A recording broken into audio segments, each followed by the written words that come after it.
3D101 એમાં બીજા ભાગની અંદર આપણે આદિમાનવનું સ્વરૂપ એના વિશેની ચર્ચા કરી. હવે ત્રીજા પોઈન્ટની અંદર આપણે જોઈશું કે ભારતમાં ઉદ્ભવેલ આદિમાનવ. તો ભારતની અંદર સૌથી પ્રાચીન આદિમાનવ ભારતની અંદર મળી આવેલ સૌથી પ્રાચીન આદિમાનવ રામાપિથિક્સ તરીકે ઓળખાય છે. એટલે કે સૌપ્રથમ ભારતની અંદર જે આદિમાનવ મળ્યો આ આદિમાનવનું નામ રામાપિથિક્સ હતું. એટલે કે રામાપિથિક્સ નામનો સૌપ્રથમ આદિમાનવ મળ્યો હતો. આ આદિમાનવના કાશ્મીરની શિવાલિકની પહાડીઓમાંથી આજથી 25 લાખ વર્ષ પહેલાના અવશેષો મળી આવ્યા છે.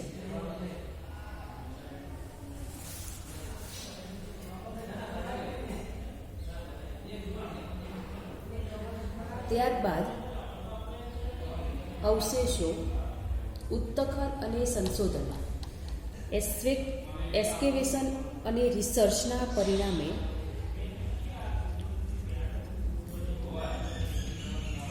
આપણને મહારાષ્ટ્રના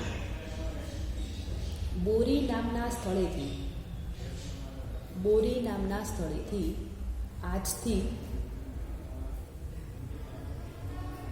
14 લાખ વર્ષો પૂર્વેના જૂના ઓજારોના અવશેષો મળી આવ્યા છે. એનો આપણે સમયગાળો જોઈશું. એનો સમય કયો હતો?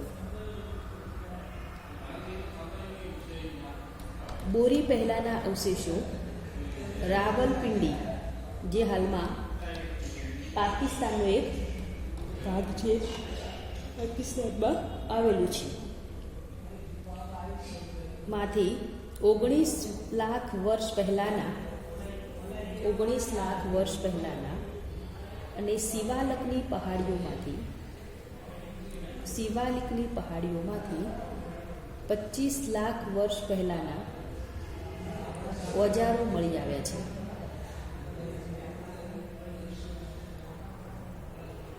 ત્યારબાદ આપણે પોઈન્ટ જોઈશું નિવાસી.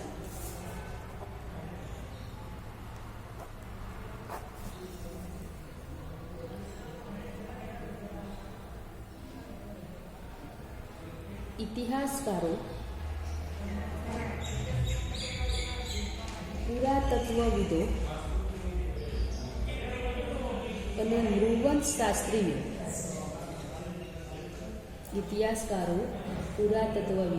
અને નૃવંશશાસ્ત્રીઓ ના સંશોધનનું તારણ એ છે કે પૂર્વ પુરાતન પાષાણ યુગની સંસ્કૃતિના લોકો અપસી જાતિના હતા. અપસી એટલે કે એકદમ કાળા રંગના હોય એ, એટલે કે પૂર્વ પુરાતન પાષાણ યુગ સંસ્કૃતિના લોકો જે હતા એ હપસી જાતિના હતા. તેઓ રંગે શ્યામ અને તેમનું જે કદ હતું એ ઠીંગણું હતું. એટલે કે રંગે શ્યામ અને કદમાં ઠીંગણા હતા. તેમના વાળ વાંકડિયા અને નાક ચપટા હતા. આવા આદિમાનવો અત્યારે પણ અંદમાન નિકોબાર ટાપુઓમાં જોવા મળે છે. ત્યાર પછીનો પોઈન્ટ છે ઓજારો.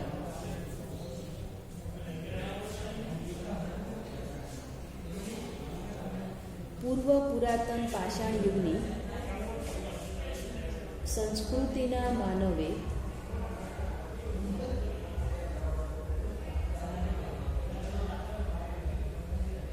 પથ્થરોના ઘડ્યા વગરના, અણઘડ અને સુધાર્યા વગરના જ ઓજારો બનાવ્યા હતા. આ ઓજારો બનાવવા માટે આદિમાનવ સખત પાષાણની શિલાઓ લઈ આવતો હતો અને તેમાંથી નાના મોટા ટુકડાઓ કરીને તેણે હથોડા જેવા પથ્થરોથી આગળથી પાતળા ને પાછળથી પહોળા ઓજારો બનાવતો હતો. આ ઓજારોની મદદથી તે ઠોકવાનું, પીટવાનું અને કાણા પાડવાનું કામ કરતો હતો.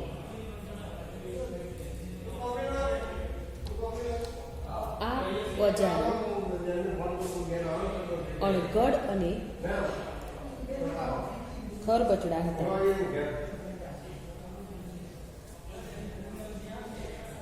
પાષાણમાંથી બનાવેલા ઓજારોની મદદથી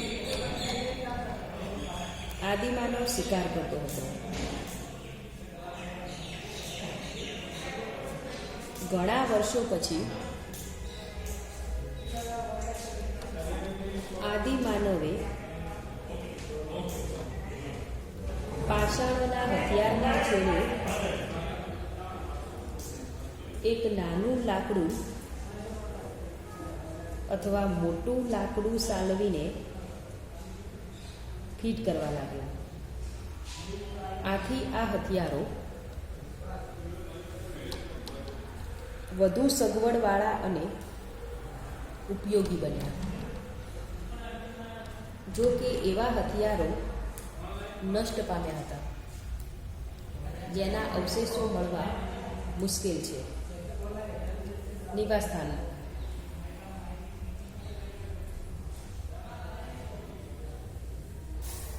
આગળ પોઈન્ટ છે નિવાસ સ્થાનો. પૂર્વ પુરાતન પાષાણ યુગનો આદિમાનવ કોઈ એક જ સ્થળે કાયમી નિવાસ કરતો ન હતો.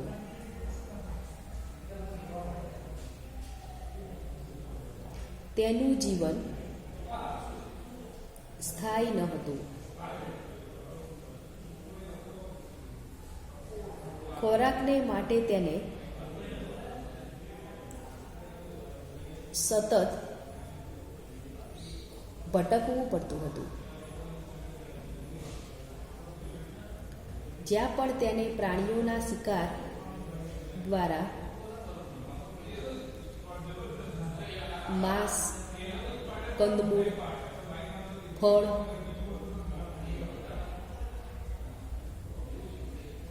વગેરે મળવાની આશા લાગતી હતી, ત્યાં તે સ્થાનાંતર કરી જતો હતો.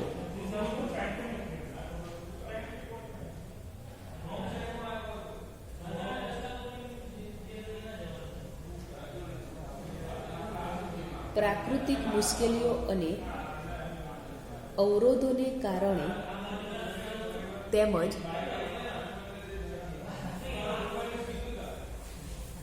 જંગલી જાનવરોથી બચવા માટે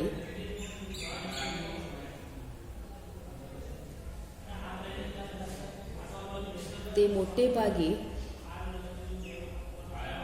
નદીઓના કિનારાની નજીક આવેલા જંગલોમાં ઊંચા વૃક્ષો ઉપર અથવા પર્વતોની ગુફાઓમાં આશ્રય મેળવતો હતો.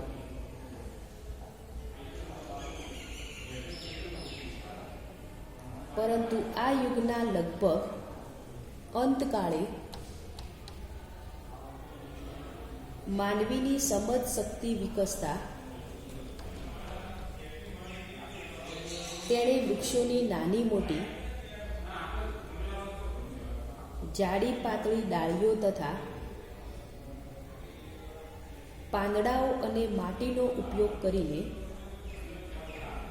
ઝૂંપડીઓ બનાવવાની શરૂઆત કરવા માંડી હતી. આના પછીનો પોઈન્ટ છે ખોરાક.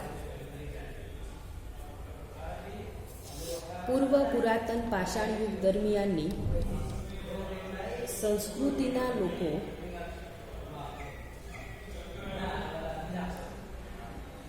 પોતાની આજીવિકા માટે પૂર્ણપણે પ્રકૃતિ ઉપર નિર્ભર હતા. ખોરાક પ્રાપ્તિ માટે તેઓ જંગલી પ્રાણીઓનો